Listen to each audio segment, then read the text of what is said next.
Terima kasih rekan-rekan kita sudah bisa berkumpul pada sore hari ini untuk pelaksanaan press release yang kita laksanakan terhadap pengungkapan kasus yang terjadi di wilayah hukum Polres Prabu Muli. Jadi untuk yang pertama yang akan kita press release-kan adalah terkait viralnya temuan mayat yang ada di wilayah hukum Polsek Prabu Muli Barat dengan temuan mayat yang berada sekitar 45 tusukan.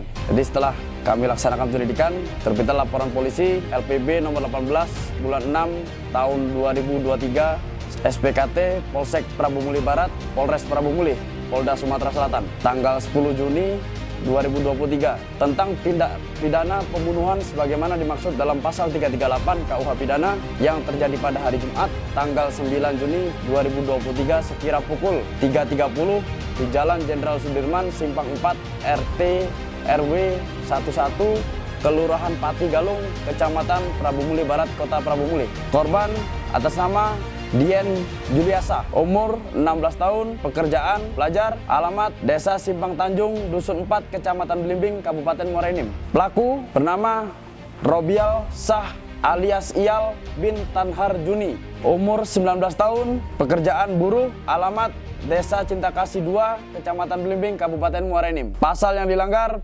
pembunuhan sebagaimana dimaksud dalam rumusan pasal 338 KUH Pidana dengan ancaman hukuman maksimal 15 tahun penjara. Kronologis, pada hari Kamis tanggal 8 Juni 2023 sekira pukul 19.30 korban bertemu dengan tersangka di Masjid Al-Muhajirin Cinta Kasih dengan tujuan untuk menjual HP tersangka pada korban. Lalu kemudian pada pukul 21.30 korban mengajak ketemu lagi tersangka untuk bernego masalah penjualan HP kembali di Jembatan Tel.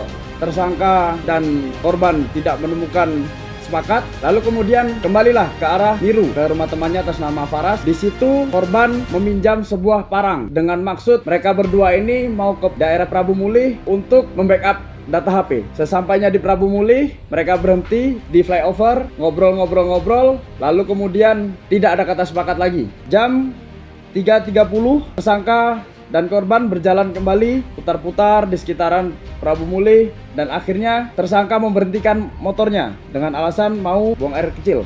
Parang atau pisau yang dibawa tersangka itu disimpan pada motor. Jadi ketika tersangka kencing sambil mengatakan, "Ayo, jadi dak oi. Jadi dak ini. Galak ni anda." Kemudian si tersangka mengambil pisau sambil dimain-mainkan. "Oi galak aku ini jual HP, tapi kau ini nak ngolai aku bae." Sambil mengatakan seperti itu langsung ditusuklah sejumlah 2 kali dari belakang tubuhnya kepada korban. Kemudian korban tertunduk, lalu tersangka kembali menusuk belakang korban sebanyak 2 kali. Kemudian korban membalik badan dan melihat tersangka. Lalu tersangka kembali membacok korban sebanyak 1 kali dan mengenai rahang sebelah kanan. Korban kemudian berlari mengarah ke Jalan Jenderal Sudirman dan terjatuh di pinggir jalan. Melihat itu tersangka kembali menusuk muka korban. Dan saat tersangka menusuk muka korban, korban berusaha merebut pisau yang dipegang oleh tersangka yang menyebabkan pisau terlepas dari gagang dan mata pisaunya. Saat itu tersangka mendapatkan mata pisau dan kembali menusukkan pisau tersebut pada dada dan perut korban secara berulang kali. Kemudian tersangka membuang pisau tersebut dan meninggalkan korban. Kira jarak 2 meter dari korban, tersangka mendengar korban bersuara meminta tolong. Karena panik, tersangka lalu mendekati korban lagi, kemudian kembali mengambil pisau dan